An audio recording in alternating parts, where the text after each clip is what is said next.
What's good, beautiful people? You're watching Raw Talkers, the talk show where we get real, get messy, and keep it 100 even when we probably shouldn't.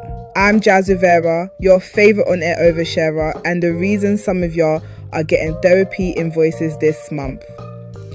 Today's guest is bold, brilliant, and possibly the reason Canva still exists. She's proof that confidence is a transferable skill. Please welcome the one and only Amara Etim. I feel like I'm about to be praised and exposed. So Amara, creative director energy, but without the pretentious fonts. You've worked with a bunch of brands, but what did you actually want to be as a kid? A dancer or a lawyer? Clearly, I ended up lying for a living anyway. Still counts. And you've got a vibe that says, I've made PowerPoints that made people cry. Once, with transitions. You're definitely in the right chair today. You've officially made it to the part of Raw Talkers where things take a turn. Oh Lord, I didn't stretch. No one ever does. What's about to happen is completely random, mildly chaotic, and yes, the internet will see it.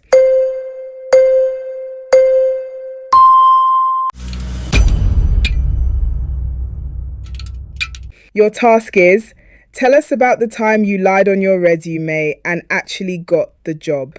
Oh no, we're doing that today. Yep, time to confess to career crimes. Okay, so I was 21, unemployed, and aggressively applying for jobs like it was a video game. I found this brand strategist listing. Wanted 2 years of experience, design samples, the whole deal. And what did you actually have? A Canva account and a dream.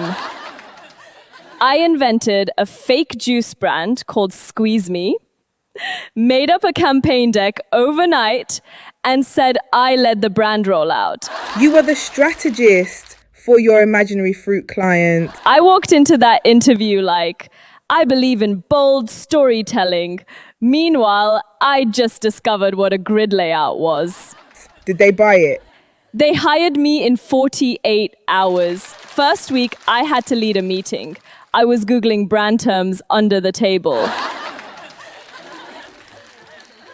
I need the campaign for Squeeze Me to drop immediately. You're telling me Canva gave you a career. Honestly, Canva and delusion got me here. While Amara was out here building a resume empire on juice and hope, y'all sent in some wild questions. Let's hit the Raw Talkers audience Q&A. First question. What's one resume lie you still haven't owned up to? I said I was fluent in Adobe InDesign. I've only ever opened it to panic. Second. Would you do it again? Lie a little to get in. If the job's a good fit and I'm ready to learn, absolutely. But I'd lie smarter. Third, how do you deal with imposter syndrome after finessing your way in? You over-prepare, then you outperform. Eventually, you stop feeling like a fraud because you're doing the thing. Final one. What's one skill you actually learned on the job you lied to get? How to lead a creative brainstorm. I went from Googling templates to actually running the room. For real, what do you say to folks who feel underqualified but deep down know they can do it? I say start messy. Most people aren't fully qualified until they try. If you're hungry and willing to grow, walk in like you belong. You'll catch up. Trust me.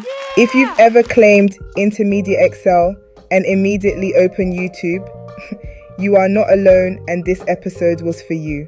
Smash that like button, drop your funniest resume lie in the comments, subscribe for more emotional chaos, and share this with your friend who's currently updating their LinkedIn with confidence. Amara Etim, digital hustler, juice brand CEO, and corporate confidence icon, you crushed it on the Raw Talkers hot seat.